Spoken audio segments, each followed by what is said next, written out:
Eh bien, qui n'a jamais eu un projet? Qui s'est jamais assis, établi un business plan et espéré voir les ventes de son produit décoller? Eh bien, dans ce processus, il y a souvent une opération qui est négligée.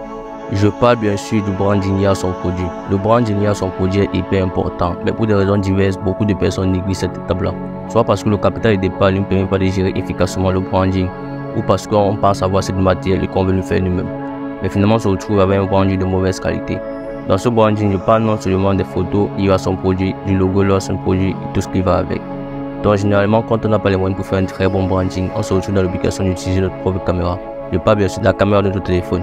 Et bien évidemment, cette caméra n'envoie pas souvent du lot niveau photo et beaucoup ne s'en rendent même pas compte. Et bien, dans cette vidéo, je vais vous donner la solution. Je vais vous montrer comment transformer une image dégueulasse à une image de qualité, à une image tellement professionnelle qu'on aura l'impression que vous avez pris ça depuis un shooting photo. Alors que cette image, vous l'avez modifiée simplement vous-même.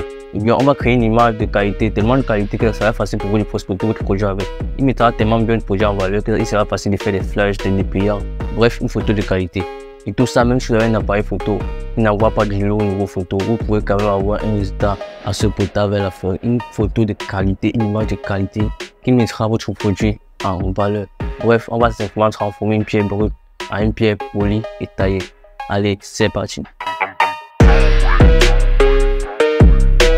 Bref, pour la petite histoire, j'avais bien commencé ma journée. Je m'étais à peine assis sur mon PC, dévoilé ma session et continué le codage de mon application. Oui les gars, si depuis je ne poste pas, c'est parce que je suis sérieux au niveau de temps. Je suis en train de coder une application pour un projet, ça me prend vraiment du temps. Donc on continue. Je m'étais à peine assis, directement je reçois le message d'un client. Un client, bon, il a l'habitude de faire ses visuels, donc il me contacte, il vient depuis normal. Il me dit qu'il veut un visuel, ok, il veut un dépliant à 3. Jusqu'à là, rien de sorcier. Donc il me donne les informations qu'il veut que je mette sur le visuel. Il m'explique et tout. Moi, il voit que bon, ça va être assez facile et tout, c'est tranquille. Pour ceux qui ne le savent pas, un dépliant A3, c'est simplement un design réalisé sur un format minimum A4 qui sera divisé en 3 parties égales. 2. 29,7 cm de hauteur sur 10,5 cm de large, en recto et en verso. Donc on aura 6 faces sur lesquelles on va simuler notre design pour que le lecteur ait une idée de lecture. Jusqu'à là, rien de bien compliqué, c'est basique, c'est tranquille. Bon d'accord, vous allez sûrement me demander où est dans le problème. Le problème, il est juste là. On était où? Ah ok, il était sur le point de m'envoyer les différentes photos que j'allais utiliser pour le visuel. Et c'est là que ça coince parce que déjà il m'envoie une photo qu'il a pris lui-même. Dans la photo déjà, c'est pas une photo qu'on a pris d'un shooting, c'est une photo qu'il a utilisé son téléphone et il l'a prise lui-même. Donc la qualité d'image n'est vraiment pas ouf, mais il a quand même essayé de mettre un fond d'écran blanc, donc mais réellement l'image n'est pas ouf pour moi. Et le comble encore, c'est qu'il envoie ça sur WhatsApp, il n'utilise pas le mode HD, donc déjà la qualité d'image est encore hyper réduite, donc il est difficile de faire des visuels de qualité avec ça. C'est là où ça coince. Même je sais que quand vous recevez ces images sur votre téléphone, vous avez l'impression que ces images sont de qualité. Mais laissez-moi vous dire que ces images sont vraiment magiques pour un graphiste. Ne vous inquiétez pas, je vais vous montrer comment on fait pour résoudre ce problème, comment passer une image comme celle-ci à une image que vous aurez l'occasion de découvrir. Allez, on démarre. Bon, déjà, ce qui est bien, c'est que ce tuto, tout le monde va pouvoir le reproduire parce que ça se passe uniquement avec un téléphone. Vous connaissez le logiciel qu'on va utiliser. Ce qu'on vu ma dernière vidéo, c'est Ibispen. Et bien, c'est exactement le même logiciel qu'on va utiliser aujourd'hui pour modifier la photo. Déjà, il va l'image qu'il m'a envoyée. Cette image, comme j'ai dit, le fond n'est pas ouf. La couleur, c'est vraiment très sombre. Du coup, moi, ce que je veux, c'est détourer la bouteille d'huile de pistache et mettre un fond un peu plus éclairé. Donc, je vais détourer la bouteille d'huile de pistache avec l'application Background Erase. Donc, on va dans Background Erase, on retire le fond en arrière. Une fois qu'on retire le fond en arrière, on ajoute la bouteille. Maintenant, qu'est-ce qu'on va faire? Il me faut un fond plus joli. Pour générer un fond plus joli, j'ai deux options. Moi, j'ai un compte Canva Premium, donc du coup, je peux aller chercher des images plus jolies derrière. Pour refléter la lumière, je vais choisir une maison un peu quoi. Une salle de séjour avec une lumière entrant par la fenêtre. Et déjà, la bouteille sera déposée sur mes tablettes. Donc, c'est un peu le genre, c'est un peu ce que moi je veux.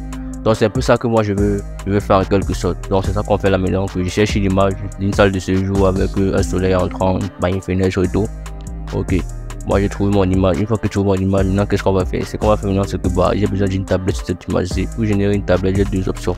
Et soit je demande à une intelligence artificielle, de Bing de me générer une tablette que je vais détourer et poser la bouteille dessus. Donc c'est ce que moi je vais faire. Donc je tape ici un prompt qui va me générer genre une salle de séjour avec une tablette au milieu. Et une fois que c'est bon pour moi, bon, la tablette est générée. Du coup, je vais rassembler toutes ces images. Et là, je vais partir dans mon assembleur. Mon assembleur ici c'est Ibispen.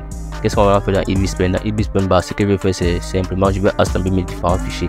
Déjà, je vais choisir mon fond. Mon fond, c'est juste l'image du séjour avec la fenêtre ensoleillée. Ok, c'est carré.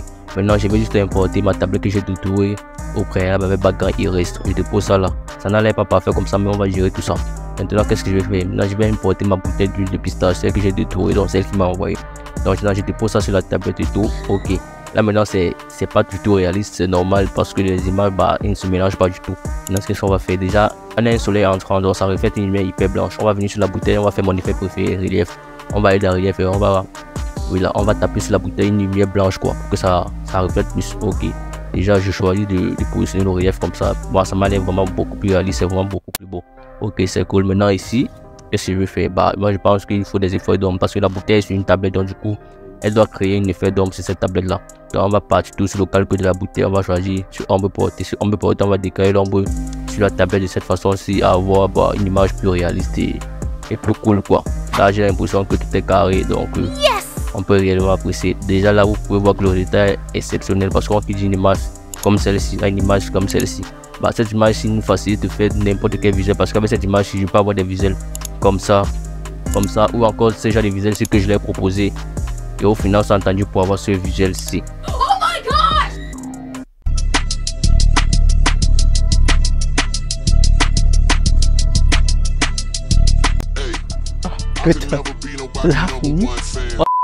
Et bon, bref, c'était juste cette petite vidéo que je voulais vous montrer comment transformer une image de base à une image tellement professionnelle, une image avec laquelle vous pouvez faire tous vos visuels, une image qui vendra mieux votre produit. Donc ce sont des petits astuces là qui vont vous permettre de transformer une photo, de mettre à une photo de roi. Allez sur ce. Et avant ça, n'oubliez pas de liker, commenter, surtout partager. Et la semaine prochaine, je sors une vidéo. Ouais, je vais être récurrent. La semaine prochaine, je sors une vidéo que vous allez suivre qui fait. Je suis sûr de moi. Donc, likez, commentez, partagez. Et la semaine prochaine, on se retrouve pour un banger.